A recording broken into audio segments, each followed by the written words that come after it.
Climatisation et allergie. Que faut-il savoir? On entend souvent que la climatisation, ça donne des allergies. Mais est-ce que c'est vraiment la clim le problème ou plutôt la façon dont elle est utilisée et entretenue?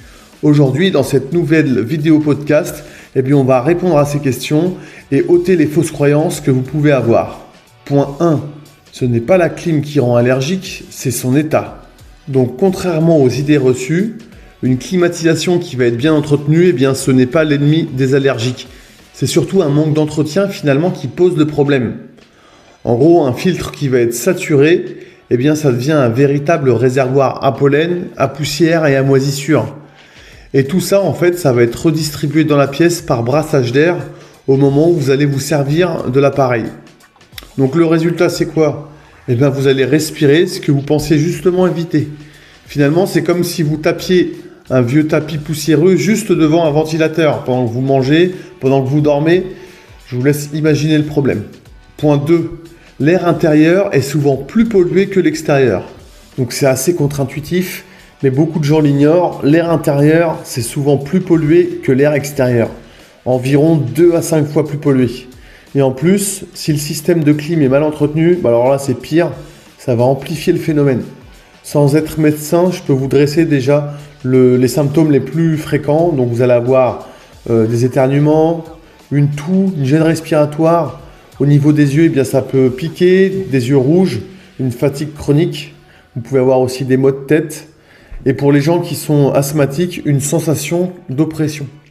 Et bien souvent, à tous ces symptômes, on va accuser la clim. Et vous avez certainement déjà entendu de la bouche d'un ami, au boulot, ils ont mis la clim et je suis tombé malade, ou alors qu'être enrhumé en été, c'est sûr, c'est la clim. Alors que le vrai problème, c'est tout simple, c'est le filtre. Et c'est encore plus vrai en entreprise ou dans la voiture, car le filtre, il n'est jamais nettoyé, ou voire très rarement.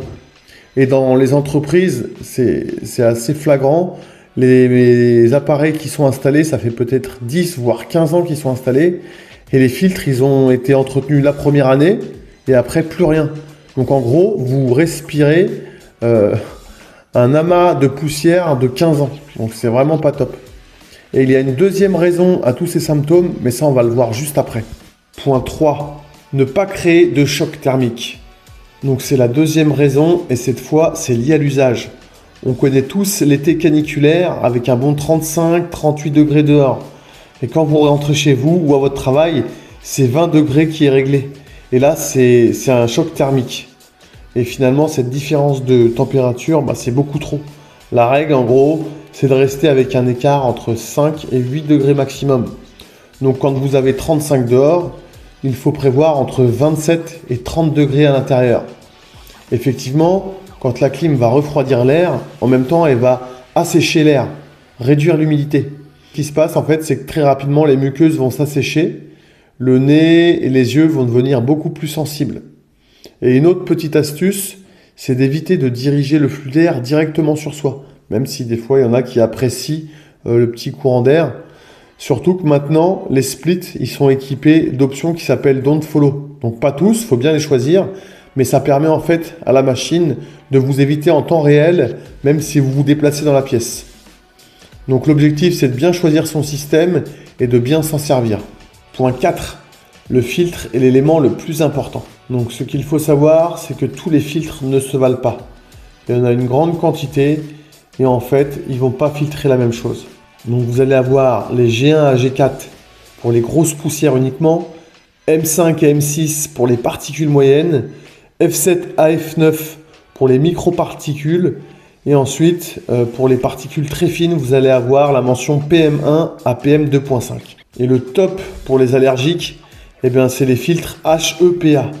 Donc ça capte 99% des particules fines. Mais ce qu'il faut savoir, c'est que ces filtres, ils ne vont pas fonctionner avec les climatiseurs, car ils filtrent tellement bien qu'ils empêchent l'air de passer. Enfin, ils ont du mal à le laisser passer. Et on va les retrouver dans des appareils exclusivement réservés à la filtration. Donc il faut vraiment faire attention aux vendeurs qui promettent le top avec ce label HEPA. Car c'est plus qu'un label, en fait c'est une norme. Et ceux qui disent l'avoir dans leur split, en fait ils proposent seulement un nom générique. Et on peut le retrouver sur différents modèles de clim avec la mention HEPA Like ou HEPA Silver Ion. Donc ça n'a rien à voir avec le label. Vous pouvez retrouver aussi les filtres électrostatiques. Donc ça ne retient pas efficacement les particules fines ni les allergènes microscopiques. Très connu, vous allez avoir les charbons actifs, donc qui retiennent très bien les odeurs, les polluants chimiques. Par contre, pareil, pour les particules fines, c'est pas efficace. Et ensuite, les systèmes de filtration UV ou ionisation. Donc ça, c'est très en vogue dans les appareils de climatisation entrée de gamme. Mais le problème de ça, c'est que ça va produire de l'ozone et ça peut irriter les voies respiratoires, surtout chez les personnes qui vont être allergiques ou asthmatiques. Donc en gros, les marques qui proposent ça, on va avoir Thermor, on va avoir Haier, Ayrton. Je sais qu'aussi sur les clims Panasonic, il y a cette option qui est proposée. En résumé, le meilleur filtre, ça reste quand même le 2.5, PM 2.5. Et si vous avez des vrais problèmes d'allergie, il faut mettre en complément un purificateur d'air qui va être dédié, avec un vrai filtre HEPA H14. Donc c'est un appareil qui s'installe très simplement sur une prise de courant et ça va vraiment augmenter fortement la qualité de l'air et le confort. Point 5. L'entretien, la vraie clé. C'est le point central. Vous pouvez avoir la voiture la plus fiable. Si vous ne faites aucun entretien, vous courez vers la panne. Et les filtres de la clim, c'est pareil. Sauf qu'au lieu d'avoir une panne, vous allez avoir de l'inconfort, voire même des problèmes respiratoires, comme on l'a vu juste avant. Donc ce qu'on doit faire, c'est nettoyer les filtres tous les 2 à 3 mois en période d'utilisation et tous les 6 mois à 1 an, faire une désinfection complète de l'unité intérieure. Et ça, vous pouvez le faire au travers d'un contrat d'entretien avec le professionnel qui vous a installé l'appareil. Ce qu'il faut savoir aussi, c'est qu'un système qui va être mal entretenu, ça consomme plus, ça tombe plus souvent en panne et ça va diffuser des allergènes et des microbes. Alors qu'un système propre, ça filtre mieux, ça consomme moins et ça améliore réellement la qualité de l'air. Conclusion. La climatisation peut aggraver les allergies si elle est mal utilisée. Par contre, si elle est bien choisie et qu'elle est bien entretenue, ça peut au contraire devenir une véritable alliée pour votre confort et votre santé respiratoire. On arrive à la fin de la vidéo. On entend souvent que la clim provoque des allergies. Qu'est-ce que vous en pensez? Est-ce que vous pensez que c'est un mythe ou une réalité? Je lis les commentaires. N'hésitez pas à raconter votre anecdote ou votre retour d'expérience. Si vous avez apprécié cette vidéo, likez-la, partagez-la et puis abonnez-vous pour d'autres conseils. Merci, je vous souhaite une très bonne journée.